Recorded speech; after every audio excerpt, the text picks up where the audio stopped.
Hello students, I am Professor Isha Mendiratha from LG Institute of Engineering and Technology. So today we will be starting with our next chapter from GTU syllabus, that is Properties of Matter. In today's video, I have covered the topics types of stress, types of strain and Hooke's law.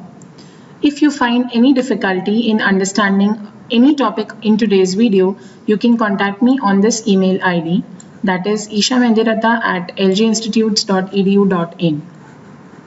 Shall we start? The first thing I would like to start my video from is elasticity. What do you understand by the term elasticity? You know, elasticity basically means it is the resistance to change. Till now, what are we aware? We are aware that the thing which stretches easily is more elastic? No. You know, steel is more elastic than rubber. The reason is steel has a higher resistance to change as compared to rubber. So if any object is difficult to stretch, it is said to be more elastic because elasticity means it is the resistance to change. Under the application of suitable forces, if the body can be deformed. Now these deformations can be either the change in length. If you stretch anything, the length increases. The change can be change in shape but not volume, or it can be change in volume but not shape. So as we proceed in the chapter, we will come to know all these types of deformations. So you can define elasticity as the property of a material to regain its original condition of shape, size and volume when the deforming forces are removed. Now in case of a rubber, if you stretch it a bit, it easily deforms and regains the original position. You might be wondering then why I said steel is more elastic. The reason why I said steel is more elastic is because steel has a very high Young's modulus. In order to deform it, you require a very high amount of force. Till a certain point, if the force is applied and then removed, steel regains its original position. But when you feel that you are twisting it in the form of a wire or you are compressing it in the form of a sheet, then we said that it has a plastic deformation. Let's proceed with the chapter so that we can understand the terms, what exactly they mean. Next, what is the difference between elastic properties and plastic properties? So the bodies which completely recover, the bodies which completely recover their original condition when deforming forces are removed, they are said to be elastic bodies. Some examples are phosphor, bronze and quartz fiber. Quartz fiber is said to be a very highly elastic material. And the bodies which do not show the tendency to recover their original condition when the stress is removed, they are said to be plastic bodies. Like clay. Clay can be easily deformed. Wax. Once it melts, you cannot regain its original shape and size. So such bodies are said to be plastic bodies. Next is the concept of load. What do you mean by load? Stress and strain. So we'll start with the first one, that is load. Load means it is the combination of all the external forces we have applied on the body. So all the external forces, it can be from all different directions. So in short, the external force which is applied to deform a body is said to be load. This can change the form or dimensions of the body. It can increase the length, it can decrease the length, it can increase the cross-sectional area. So basically we say that load is a deforming force. Next, stress. Stress is also commonly called as pressure. So this external force we have applied with respect to area, if we take the ratio of force and area, the quantity we get is stress. So we define stress as the restoring force per unit area which is set up inside a deformed body is called stress, and it is denoted by the term sigma. So sigma is the term which is used to denote stress. Let us understand what are the types of stress. Stress basically is force per unit area. But depending upon the direction of force applied, whether the force is parallel to the area, whether the force is normal or perpendicular to the area, so stress is classified into normal stress and shearing stress or tangential stress. To give a broad idea, I will say that normal stress is the stress which is applied perpendicular to the cross-sectional area. And shearing stress or tangential stress is the stress applied which is parallel to the cross-sectional area. So you just stretch the body or you apply force along the surface area, you call it shear stress. This normal stress is further divided into two categories, that is longitudinal stress, and it is also known as, the other type is known as volumetric stress or bulk stress. Longitudinal stress is further classified into tensile stress and compressive stress. So this is all about the types of stresses, the basic idea. Now let us understand each and every type of stress in detail. So what is normal stress? How do you define normal stress? So if the deforming force is inclined to the surface of the body, the normal component means the component which is perpendicular. So the normal component of force to the surface measured per unit area is known as normal stress. So because we define the normal component of force, we say that it is known as normal stress. It is further divided into longitudinal stress and volumetric stress. So what is longitudinal stress? Longitudinal stress is a type of stress which will either compress your material or it will stretch your material. So it either compresses your material or it stretches your material. So this is what is longitudinal stress. And again, longitudinal stress is divided into two categories. One is known as tensile stress. So what is tensile stress? Suppose you have an object. This is the cross-sectional area. So this is the cross-sectional area. It is vertical. And you are applying the force which is horizontal.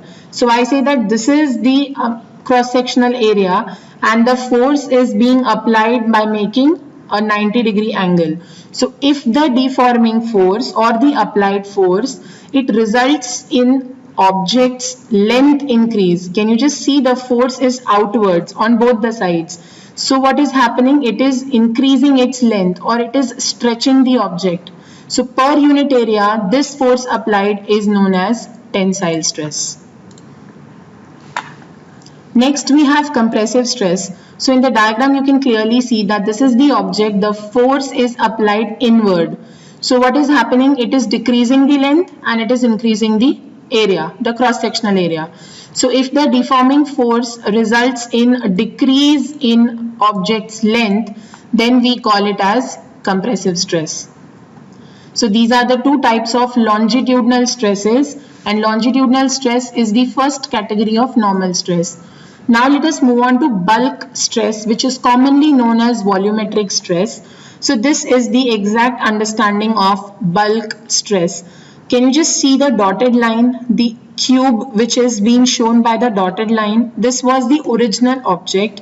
Now if the pressure, if the force per unit area is applied from all 6 dimensions, so it is vertically upward along the y-axis, along the x-axis and along the z-axis. So all 6 directions, so this is positive x, positive y, positive z, negative z.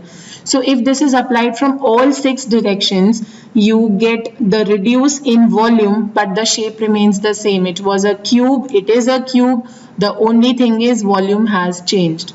So when the deforming force or the applied force acts on all dimensions, resulting in change of volume of the object, then such a type of stress is known as volumetric stress or bulk stress. What is shear stress? This is the second category of stress. So if the deforming force is inclined to the surface of body, the component of force which acts along the surface per unit area is called shear stress. Can you just see the force is applied like this? So it is just tangentially, or it is just at an angle, it is changing the shape of the body. If you imagine these are two plates, the plates are sliding one above the other. So what happens? The shape is deformed. So the stress which deforms the object in such a way is known as shear stress, or you can say it is the component of force which acts along the surface. So this point along the surface is important. Next, we will move on to the topic strain. Now, if I say stress is the cause, why am I saying stress is the cause? Because it is the change in shape or the change in volume because of stress. So that is the external force, that is the external component which is applied. So we say that stress is a cause. On the other side, we say strain is the effect. So whatever cause stress has done, the effect is seen in the form of strain. Like different types of stresses, we have different types of strain as well. So first we discuss is normal strain, that is longitudinal strain. So the deformation produced in the length of body due to the application of deforming forces is called longitudinal strain. Compressive strain. So longitudinal strain is divided into two types, compressive and tensile strain. So what is compressive strain? Can you just see this diagram? This side the force is being applied inward. So if the force is being applied inward, it will decrease the length. So the original length was L. Due to the application of force, the length is L minus delta L. So the strain which is produced due to compressive stress and which increases the cross-sectional area, or we say which decreases the length, is called compressive strain. Similarly, what is tensile strain? Can you just see in the second diagram? The force is being applied outward. So this length L has resulted in L plus delta L. And you can also see the cross-sectional areas. This cross-sectional area and this cross-sectional area. So cross-sectional area has decreased because the length has increased. So such a type of strain which decreases the cross-sectional area and increases the length is known as tensile strain. Next is shear strain. It is also known as tangential strain. So when the shear stress is applied to a body, it tends to deform the shape of the body. It will deform the shape. Like I had shown in shear stress. So this way and this way the force is being applied. So just see that the shape of the object has deformed. It has been, you can say the upper plate. Suppose this upper plate where I have written A. So this upper plate has shifted by an angle theta, has bent by an angle theta. So when the shear stress is applied to the body, it tends to deform the shape of the body. This change in the tangential angle, which is in the direction of loading. So this is the direction of loading. This is the direction of loading. You get the deformation in this angle itself. So such a type of a strain is known as shear strain. What is volumetric strain? Volumetric strain means it is the ratio of change in volume to the original volume.